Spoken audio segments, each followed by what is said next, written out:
Shada Ogoli on air for the news release marathon. A 2-day mourning has been declared in Dnipro for those killed in the drone strike on the apartment building. Police confirmed the deaths of 2 people. The number of injured has risen to 13. My colleague from Dnipro, Olena Mendalyuk, is ready to tell us what is happening in the city today. She is live from the scene of the tragedy. Olena, greetings to you. And please tell us, at what stage is the aftermath of the attack being dealt with? Have these operations already been completed? Hello, Anastasia. It's too early to talk about a complete elimination of the consequences as the destruction is extensive. Utility workers have removed more than 50 tons of debris. The blast wave shattered 1,200 windows, and it took 2 days to install protective panels. Residents have been relocated from 72 damaged apartments.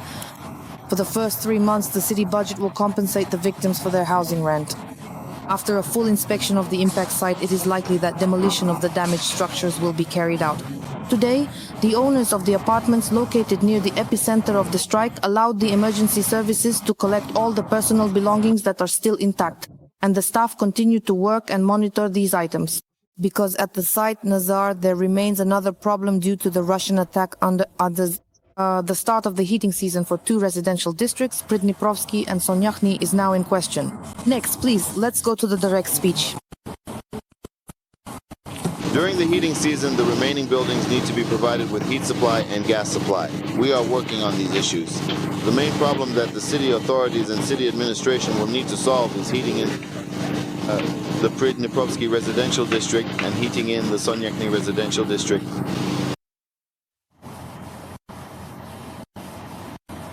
Regarding the security situation in the region, the enemy continues to terrorize settlements that are close to the Donetsk region. For example, as a result of a strike on the Malomikhailivska community, a 70-year-old man was wounded, infrastructure was damaged, and the Vasilkivska community was also hit, where there is destruction in the city and private homes as well. Kiev has endured more than 30 attacks. The consequences are still unknown. We are waiting for the official report from the regional military administration. That's the information available on the website. Thank you, colleague. Thank you for the update on the consequences of enemy strikes in the Dnipropetrovsk region. This information was provided by Olena Mendalyuk. In the village of Tsvitkove in the Zaporizhzhia region, a woman was injured as a result of an attack by a Russian FPV drone. This was reported by the regional military administration.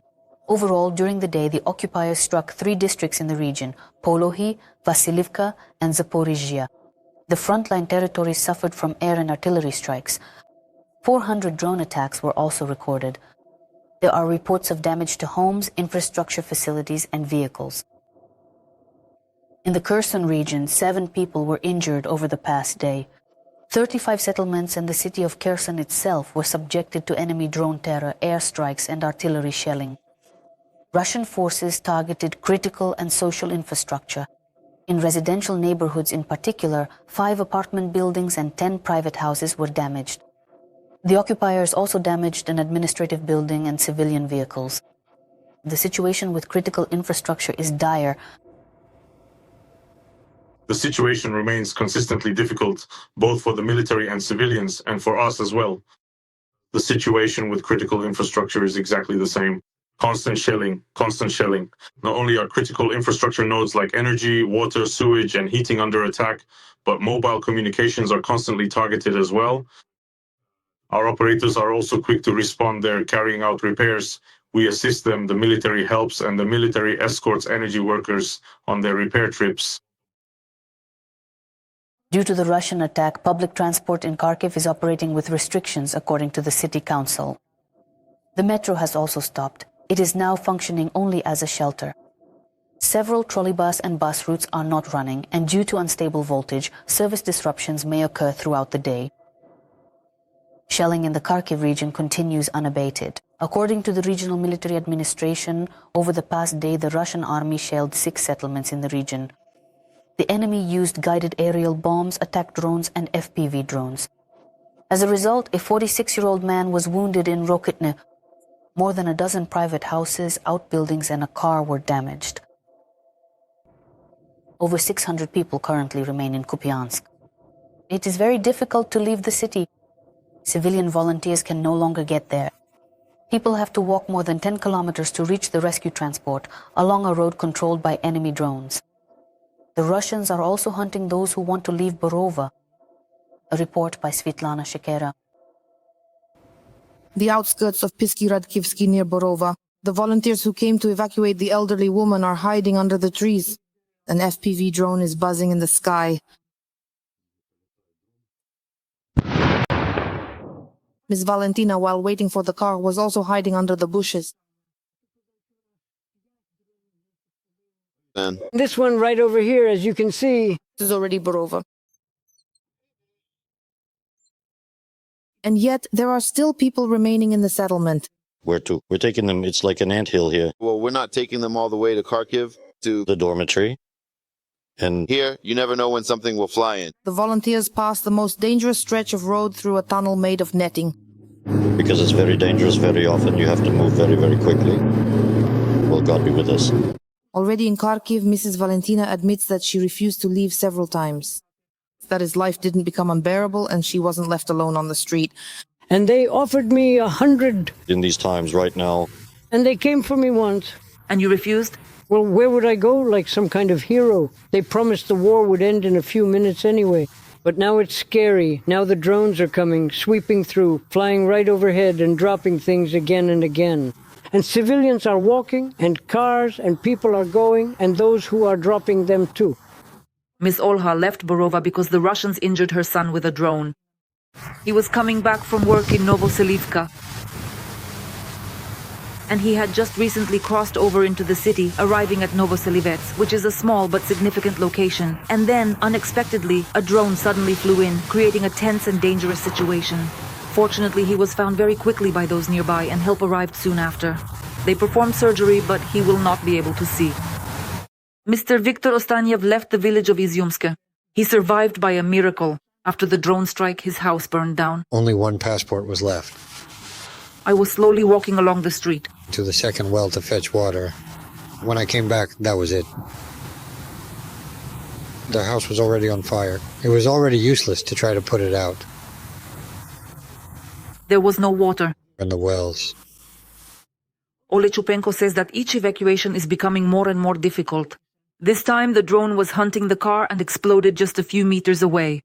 And now civilian volunteers can't get into Kupiansk at all. People from Kupiansk are calling too, but it's absolutely impossible to get in there. So we tell people to move to a safer place and then we come there and pick them up. It's very, very difficult. These people from near Kupiansk were able to be evacuated by the White Angel Special Forces in an armored vehicle. On Friday, Nadia Nish watched her house burn down right before her eyes. I was watching to see what would happen. When it exploded, I was working. The second time it exploded, I was working.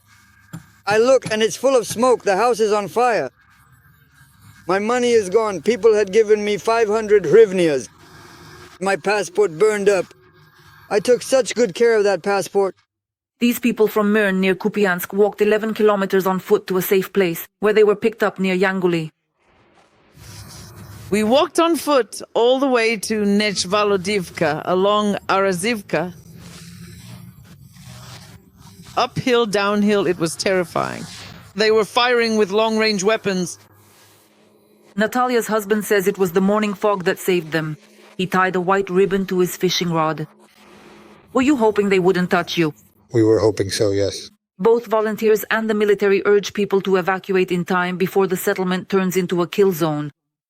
Svetlana Shekera, Oleksandr Yanovsky, Podrobici, Inter TV channel, Marathon United News. The Russians killed 3 residents of Donetsk region and wounded 6 others. According to the police, 2 of the dead and 3 of the wounded were in Kostiantynivka. The occupiers struck the city with a Kab 250 bomb and 3 FPV drones. Private houses, a garage, a civilian car, and a vehicle belonging to a humanitarian mission were damaged. Another person was killed in the Oleksandrivka area due to an FPV drone strike. 3 civilians were injured in Kindrativka. An enemy FPV drone hit a car with people inside. In total, the police recorded more than 2,000 enemy strikes along the front line and in residential areas, with destruction reported in 8 settlements. On the night of November 9th, explosions were heard in the Russian city of Voronezh, after which Russian media reported a possible strike on the Voronezh TPP-1. Throughout the night, residents of Voronezh reported a series of explosions in the city. The regional governor declared a missile threat. Voronezh TPP-1 is the largest supplier of thermal energy in the city, providing heat to 4 districts and over 1,000 enterprises. The Russian Ministry of Defense claimed that overnight, Russian air defense allegedly shot down 43 drones over the Bryansk region, but did not mention the missile attack on Voronezh TPP. There was also an emergency shutdown of a high-voltage line in the Russian city of Taganrog. Local residents report an explosion after which part of the city lost power. A fire broke out in the industrial zone on the territory of the former automobile plant. The White House has refuted Hungary's statement. Allegedly, it had received an indefinite exemption from U.S. sanctions for using Russian oil and gas. This supposed decision was reported by Hungarian Foreign Minister Péter Szijjártó. He reported that Prime Minister Viktor Orbán had reached an agreement with the U.S. President that sanctions would not apply to oil and gas supplies to Hungary for an indefinite period. However, a White House representative emphasized in a letter to Reuters that he felt the video did not come out. The exemption is only for 1 year. The official also added that Hungary is diversifying its energy purchases and has committed to importing liquefied natural gas from the United States under contracts worth $600 million. In Lithuania, the airport in the capital, Vilnius, temporarily suspended operations due to a threat related to a weather balloon, according to the National Crisis Management Center. The airfield was closed on Saturday at 8:45 p.m. local time. The restrictions were planned to be lifted as soon as possible, depending on the wind direction and the movement of the object. Initially, it was assumed that it would take about 3 hours. However, the airspace was reopened earlier to minimize the impact of the incident on passengers and to ensure flight safety. China has suspended its ban on the export of dual-use materials to the United States for 1 year. Specifically, gallium, germanium, and antimony, which are used in the production of semiconductors necessary for smartphones and computers, as well as for military technologies, surveillance systems, missile systems, and ammunition. Official Beijing imposed restrictions on these materials last year. Let me remind you, Donald Trump recently stated that he was satisfied with the results of his meeting with Xi Jinping and added that they managed to reach agreements on almost everything. In particular, to establish a direct line of communication between the armed forces to prevent potential conflicts. The authorities in the Philippines have evacuated about 1 million people from the eastern and northern regions due to the approaching super typhoon Fenghuang. A storm warning has been issued across the entire country, and in some provinces, the highest 5th level of threat has been declared. Meteorological services report that the super typhoon brings gale force winds.